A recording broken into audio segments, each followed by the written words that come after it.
வாரத்துக்கு ஒரு நாள் கண்டிப்பா வாழைப்பூவோ, இல்ல வாழைத்தண்டோ சாப்பிடணும்னு சொல்லிட்டு, வாழைப்பூ வந்து இந்த வாட்டி சந்தையிலேருந்து வாங்கிட்டு வந்திருந்தேன். வாழைப்பூவ காலையில வந்து சுத்தம் பண்ணா ரொம்ப வந்து டைம் எடுக்கும். அதனால நைட்டே வந்து எல்லாத்தையும் ஃபுல்லா வந்து அத்தைய வச்சு கிளீன் பண்ணிட்டு, அதெல்லாம் வந்து குட்டி குட்டியா கட் பண்ணிட்டு, மோர்ல வந்து போட்டு எடுத்து ஃப்ரிட்ஜில வச்சுட்டோம் அப்படின்னா, காலையில வந்து நல்லாயிருக்கும்.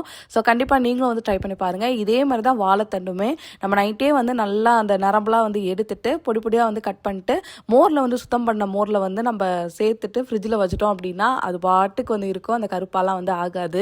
ஸோ இன்றைக்கி மெனு வந்து ரசம், அதுக்கப்புறம் வந்து வாழைப்பூ பொரியல், நெக்ஸ்ட்டு வந்து பச்சை பயிறு வந்து காலையில் சாப்பிட்றதுக்காக வந்து பண்ணியிருந்தேன். அதையும் வந்து மதியமும் வந்து கொஞ்சமாக வந்து பண்ணிட்டோம்.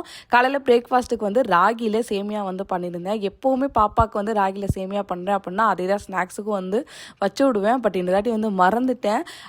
கிரேப்ஸு, அதுக்கப்புறம் வந்து கடல உருண்டை அதுதான் வந்து வச்சுருந்தேன். ஸோ வந்து கேட்கல, காலையில் மட்டும் சாப்பிட்டு வந்து போயிட்டா. எப்பயுமே அவளுக்கு ரொம்ப பிடிக்கும். நான் அதை தான் வந்து வச்சு விடுவேன். அன்றைக்கி என்னன்னே தெரில, மறந்துட்டேன். ஸோ அதை வந்து வச்சு விடலை. ஸோ நீங்கள் வந்து வாழைப்பூ வாழைத்தண்டுலாம் வந்து வாங்கினீங்க அப்படின்னா அதை எப்படி க்ளீன் பண்ணி ஸ்டோர் பண்ணுவீங்க அப்படிங்கிறத கமெண்ட் செக்ஷனில் என் கூட வந்து ஷேர் பண்ணிக்கோங்க. இல்லை காலையில் தான் வந்து நான் க்ளீன் பண்ணுவேன் அப்படின்னாலும் என் கூட வந்து ஷேர் பண்ணிக்கோங்க. இன்றைக்கி உங்கள் வீட்டில் என்ன மெனு அப்படிங்கிறதையும் மறக்காமல் ஷேர் பண்ணிக்கோங்க.